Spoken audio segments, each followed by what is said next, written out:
Après 3 mois des vacances parlementaires, les élus provinciaux du Lualaba reprennent leur mission régalienne. Ce lundi 31 mars, le quorum était de 17 honorables sur les 24 que compte la première institution du Lualaba pour une plénière consacrée à l'ouverture de la session ordinaire de mars 2025, devant le vice-gouverneur Clément Moufundi, représentant de l'autorité provinciale, les membres du gouvernement provincial et d'autres invités. Je déclare ouverte la session ordinaire de mars 2025. Bonne rentrée parlementaire, chers collègues. Je vous remercie. Jean-Marie Kesseya Chingambo, président de cette institution législative, a d'abord eu une pensée pour les victimes des hostilités dans l'est du pays, avant de saluer les développements observés au Lualaba dans son discours d'ouverture. Avant toute chose, je tiens à saluer la mémoire de toutes les victimes tombées sous la barbarie du Rwanda et ses supplétifs de l'AFC bar M23.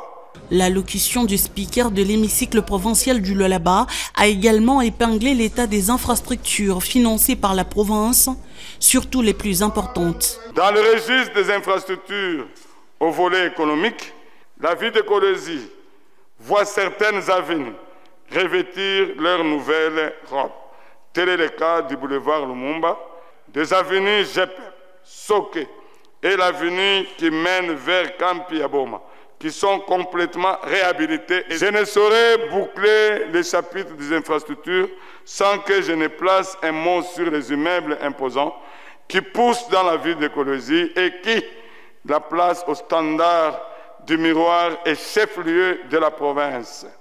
Je me réserve de les citer nommément. Dans le cadre du social, le gouvernement provincial dirigé par Fifi Masuka Saini s'est vu également félicité pour la délocalisation des habitants du village Noa, exécutée par l'entreprise Lulu Ressources. L'Assemblée provinciale du Lualaba félicite et remercie le gouvernement provincial à travers le ministre provincial des Affaires foncières, Agriculture, Pêche et Élevage quant à l'aboutissement heureux du processus de délocalisation des occupants du lotissement Noa Plateau. Au député Lualabais, le président a prononcé des mots justes pour les inciter à l'assiduité et à l'élaboration des rapports parlementaires.